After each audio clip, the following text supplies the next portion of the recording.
I've realized something lately. I can't run this business if I don't take care of the human being running it. All right, this is a heavy one for me today, but welcome back to the Family First Entrepreneur Podcast. I'm your host, Heather Blake. Now, I feel like I need to take a big, deep breath for this one.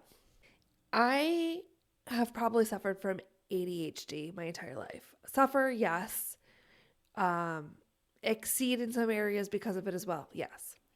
But that has seemed in the last few weeks to couple of months to be something that I normally managed. I learned how to manage this, and now it's something a bit harder. And that's because as an older woman, I am 42 years old. I don't want to say older woman, but a woman who is getting older, I have come to the conclusion that I'm at the stage of perimenopause. Now, if you're a man listening to this, I promise this isn't all about that. But I do want to mention it because this is part of why I'm having this conversation with you. Different stages in our life, we have different energy levels. We have different issues that we have to deal with. Maybe we are in a place because of a loss of a loved one. Maybe it's because of hormonal changes. But still, we have different things that we have to deal with, medical issues.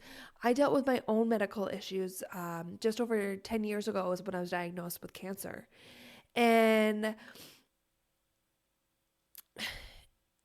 the perimenopause affects a lots of different things. Your sleep, your ability to focus, brain fog. And these are things that I already dealt with from ADHD, but perimenopause can absolutely magnify these symptoms. And like I said, you can deal with these for different things. Maybe it's a depression of sorts. It's the loss of a loved one and you're trying to figure out how to cope. But what it comes down to is if we don't figure out how to manage it, deal with it, tweak what we're doing, and work on it, work on ourselves, take care of ourselves, what is that going to do for us? We're going to destroy ourselves. We are going to implode as a person, and then we're going to implode as a business owner. I can't have conversations about clarity and no hustle, like not being a hustle first business. I am against hustling. I am totally and completely for a business that enhances your life and doesn't take away from it. So I owe it to myself and I owe it to you to have this conversation. And this isn't self-care, 5 tips to self-care and romanticizing this and those kind of videos that my 7-year-old likes to watch on YouTube. This isn't that. This is acknowledging that there's internal pressure that you are feeling to just push through and choosing and deciding to do something about that to keep yourself and your business from imploding. All right. You are the operating system of your business. And that operating system, if it glitches, there's no fix for that. No strategy that will save it. You have to take care of yourself. Now, what does that actually look like? So, for example, I went to the gym the other day.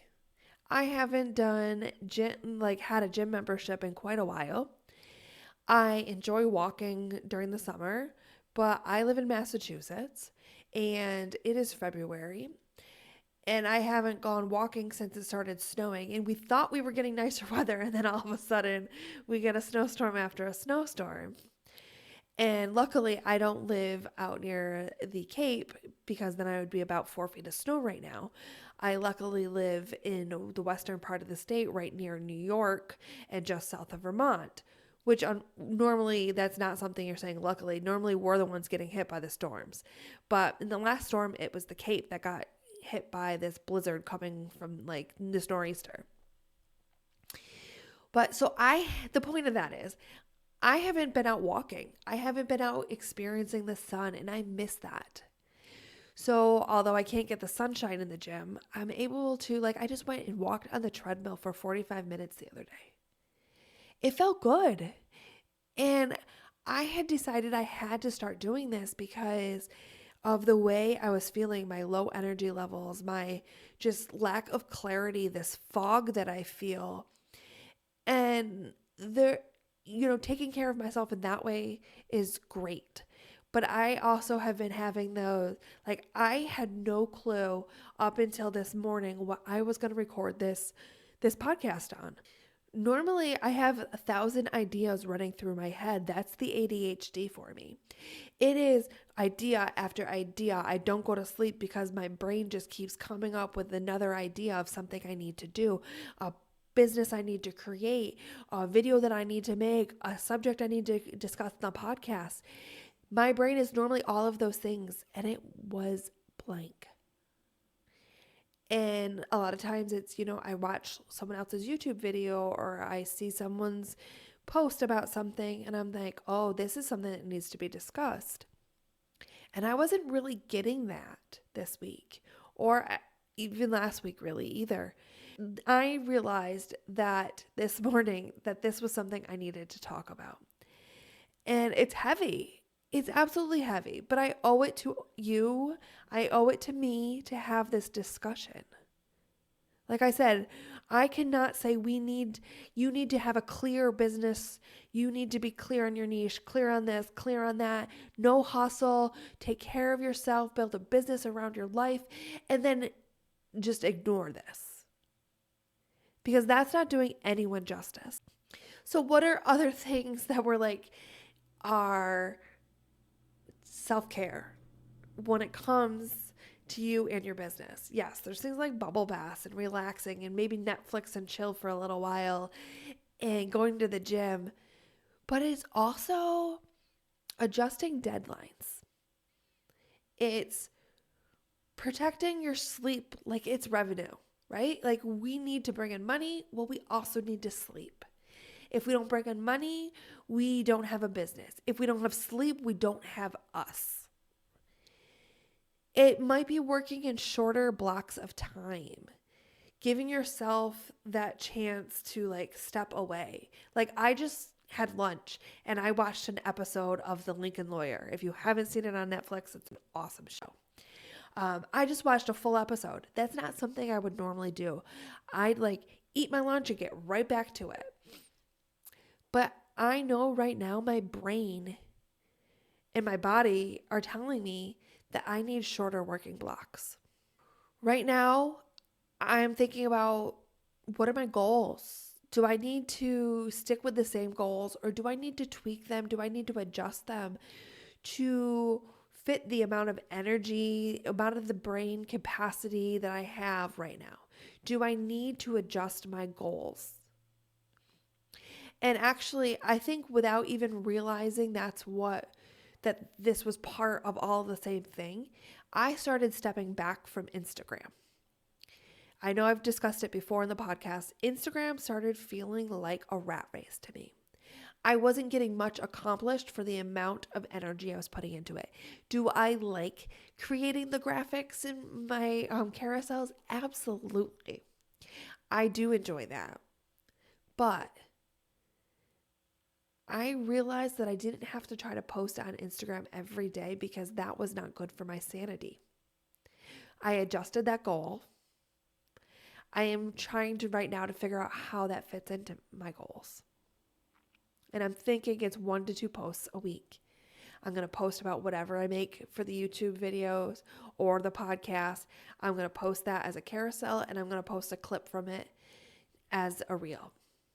Dialing back that goal because that's what's going to save my sanity. Also saying no things. So reevaluating what your goal is for the quarter and knowing when to say no to certain things because they look good. Like Instagram looks great, but they were costing me too much energy and too much mental load. And another thing that I have to do is talk to my doctor. I see my oncologist, hematologist, it's the same doctor, every 6 months. So that's great. I absolutely take care of myself when it comes to that. That's because I am about, let's see, I am 9.5 years out from being cancer free. And no, okay, I'm about 9 years. I'll be 9 years in March out from cancer. So. But I do realize that I need to see a doctor about the perimenopause and see how we can manage this. So I think, that's a lot of it. And depending on what it is that you're going through, whether it's the hormone changes, you need to talk to a doctor or a therapist. If it is mental, like I mentioned, like a loss of a loved one, maybe it's, a divorce. Maybe, I don't know, it could be lots of things. But you need to find the right person to talk to, because if you just ignore that aspect, you are going to struggle in your business. And I don't want to have my children watch me struggle to build something that's sucking all of my energy and burning me out in order to succeed. That is the opposite of a goal for me. As I said that, it almost, I'm like trying not to cry here, guys. As I said that, I felt that so deeply. I do not want to show my children that you cannot still be who you are while building something that you care about. If you want to build a business that lasts, you have to build a body that lasts. You have to build a mind that can sustain it. Your business is important, but you are more important. And as a parent, I always want to do everything I can for my kids, but I can't take care of my kids if I don't take care of myself. I'll see you guys next week on the Family First Entrepreneur Podcast.